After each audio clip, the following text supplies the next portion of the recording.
10월 29일 금요일 하나님께서 주시는 말씀은 욥기 14장 13절부터 22절까지입니다. 봉독합니다. 주는 나를 수월에 감추시며 주의 진노를 돌이키실 때까지 나를 숨기시고 나를 위하여 규례를 정하시고 나를 기억하옵소서. 장정이라도 죽으면 어찌 다시 살리이까? 나는 나의 모든 고난의 날 동안을 참으면서 풀려나기를 기다리겠나이다. 주께서는 나를 부르시겠고 나는 대답하겠나이다. 주께서는 주의 손으로 지으신 것을 기다리시겠나이다. 그러하온데 이제 주께서 나의 걸음을 세시오니 나의 죄를 감찰하지 아니하시나이까? 주는 내 허물을 주머니에 봉하시고 내 죄악을 싸매시나이다. 무너지는 산은 반드시 흩어지고 바위는 그 자리에서 옮겨가고 물은 돌을 닳게 하고 넘치는 물은 땅의 티끌을 씻어버리나이다.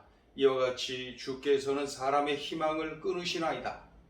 주께서 사람을 영원히 이기셔서 떠나게 하시며 그의 얼굴 빛을 변하게 하시고 쫓아보내시오니 그의 아들들이 존귀하게 되어도 그가 알지 못하며 그들이 비천하게 되어도 그가 깨닫지 못하나이다. 다만 그의 살이 아프고 그의 영혼이 애곡할 뿐이니이다. 어제 우리가 보았던 내용은 그 욥이 인생의 무상함, 인간의 연약함을 탄식하면서 하나님께만 소망이 있다는 것을 이제 암시적으로 표현하는 그런 모습을 보았죠. 오늘 본문은 지금의 고통을 벗어나는 방법으로 죽기를 갈망합니다. 그러니까 죽음을 지금의 이 고난에서 벗어나는 방법이다. 그렇게 생각을 하고 있는 거죠. 하나님이 개입하시고 간섭해 주시기를 동시에 호소합니다.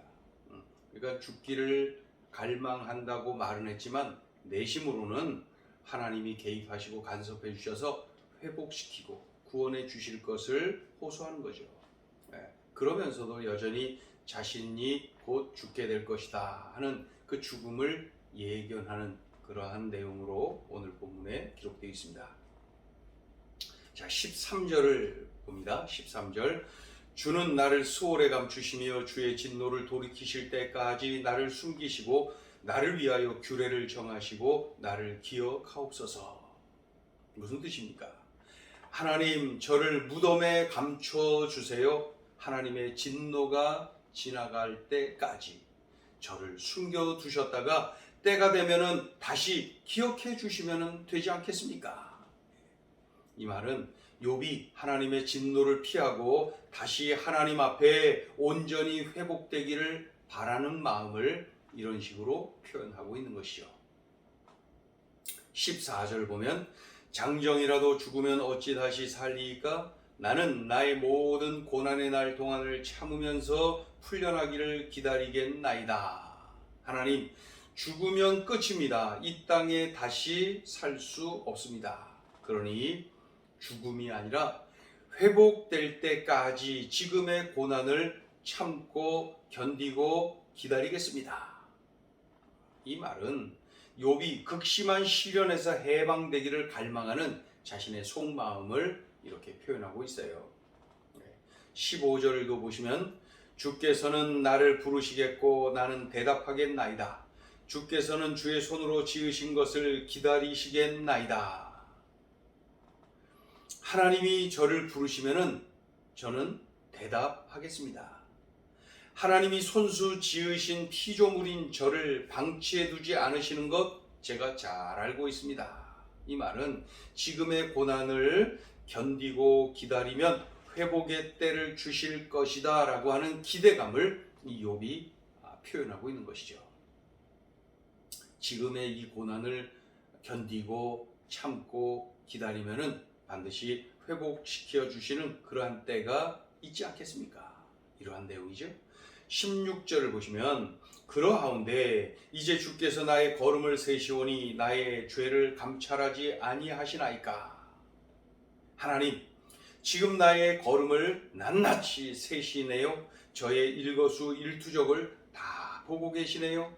하나님, 저의 허물을 모르는 채 하여 주실 수 없겠습니까? 그러니까 무슨 뜻이에요? 하나님이 계속 죄를 살피시고 징계하시고 심판하시니까 소망이 끊어진 겁니다. 소망이 없어요. 도대체 하나님이 못 본 척 하시면 좋겠는데 아주 세밀하게 낱낱이 나의 허물을 정확하게 보시고 징계하시고 심판하시니 소망이 없습니다. 하나님. 17절도 보시면 주는 내 허물을 주머니에 봉하시고 내 죄악을 싸매시나이다. 하나님, 나의 죄를 자루에 넣어서 봉하시고 나의 죄악을 모두 지워주실 수는 없으십니까? 도대체 하나님이 계속 죄를 살피시고 징계하시니 저에게 소망이 없습니다. 자, 18절을 보십니다. 무너지는 산은 반드시 흩어지고 바위는 그 자리에서 옮겨가고 19절 물은 돌을 닳게 하고 넘치는 물은 땅의 티끌을 씻어버리나이다. 이와 같이 주께서는 사람의 희망을 끊으시나이다. 무슨 뜻입니까? 그러나 하나님, 산이 무너져 내리듯이 큰 바위가 밀려나듯이 또 반석이 물결에 닳고 닳듯이 땅의 티끌이 폭우에 씻기듯이 그렇게 하나님은 사람의 희망을 끊으시네요. 하나님의 징계가 계속되고 하나님의 징계가 극심하니까 이 욥은 소망이 사라졌다고 탄식하고 있는 것입니다. 20절도 보시면 주께서 사람을 영원히 이기셔서 떠나게 하시며 그의 얼굴 빛을 변하게 하시고 쫓아보내시오니. 이 하나님의 그 징계의 손길로 말미암아서 멸망에 처할 수밖에 없는 인간 그 모습을 이렇게 표현하고 있는 거예요. 하나님의 그 징계의 손길로 멸망할 수밖에 없는 인간이네요. 이 말은 인간의 연약함 그리고 하나님의 주권자 되심을 인정하면서 하나님의 징계가 계속되고 극심하니까 소망이 없다고 탄식하는 그런 내용입니다. 그 죄를 하나님 앞에서 이 죄가 다 드러나는데 도대체 하나님께서 살피고 또 살피시니 그 피할 길이 없다는 거죠. 우리들이 허구한 날 이 죄를 범하지 않습니까? 그러한 욥, 그러니까 나 자신의 연약함 그리고 하나님께서 살피고 살피시는 것을 알기 때문에 하나님 소망이 없어요. 하나님의 눈길을 피할 수가 없습니다. 그러니 징계를 당할 수밖에 없습니다. 이러한 내용이죠. 21절 그의 아들들이 존귀하게 되어도 그가 알지 못하며 그들이 비천하게 되어도 그가 깨닫지 못하나이다. 하나님, 죽으면 후손들이 잘 되는지 비천하게 되는지 알지 못합니다. 22절 다만 그의 살이 아프고 그의 영혼이 애곡할 뿐이니이다. 다만 몸이 아프고 고통스럽겠지요. 그러니까 이 세상과의 모든 연관이 끊어지는 겁니다. 하나님, 제가 그렇게 되겠지요. 그러니까 이제 자신의 죽음을 암시하는 그러한 내용입니다. 자, 오늘 주시는 메시지입니다. 첫째, 모든 사람은 죽는다. 너무 고통이 심하니까 욥은 고통을 피할 방도로 죽음을 생각하는 거예요. 그리고 하나님께 죽여달라고 간구하기도 하죠. 물론 내심은 회복, 치유, 구원, 이게 이제 그 본 마음입니다. 본심이에요. 그러나 하나님 앞에는 하나님, 제가 곧 죽게 될 것이고 또 죽는 것이 낫지 않겠습니까? 이런 내용. 중요한 것은 어쨌든 모든 사람은 죽습니다. 중요한 것은 그 이후를 볼 수 있어야 합니다. 예수 안에서의 죽음은 영생, 예수 없이 죽음은 영벌. 이 죽음 이후를 우리가 볼 수 있어야 되는 거죠. 모든 사람은 죽습니다. 중요한 것은 그 이후를 볼 수 있어야 돼요. 예수 없는 죽음은 영벌, 예수 안에서의 죽음은 영생. 그래서 인생 무상만을 말하지 말고 죽음 이후에 있을 영생과 영벌을 볼 수 있어야 됩니다. 그러니 모든 사람은 죽는다. 예수 안에서 죽음은 영생이요 예수 없이 죽음은 영벌인데, 우리들이 참으로 이 사실을 명심하고 내가 늘 주님 안에 거해야 되고, 이 사실을 내가 사랑하는 이들에게 참으로 잘 전하고 또 증거하고, 그리하여서 우리들 모두가 영생을 누리는 그러한 삶을 살아야 될 것입니다. 모든 사람은 죽는다. 중요한 것은 그 죽음 이후에 있는 영생과 영벌이 있음을 명심해야 됩니다. 자, 둘째 주시는 메시지, 하나님께 살려달라고 부르짖으라. 죽음으로 끝나는 것이 아니라 영생과 영벌로 이어진다는 거 기억해야 되겠죠? 예수님을 믿고 영접할 때에만 영생으로 이어지는 것이죠.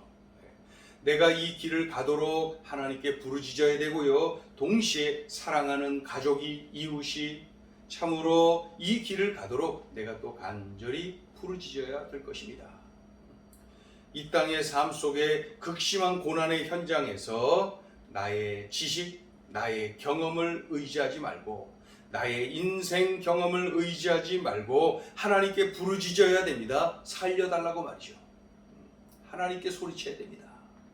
극심한 고난의 현장에서 다른 것 없어요. 다른 거 다 쓸모없어요. 다른 거 아무것도 소용없어요.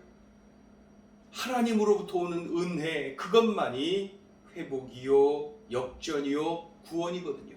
그러니 우리는 이 극심한 고난의 현장에서 우리가 할 일은 하나님 앞에 매달리는 거예요.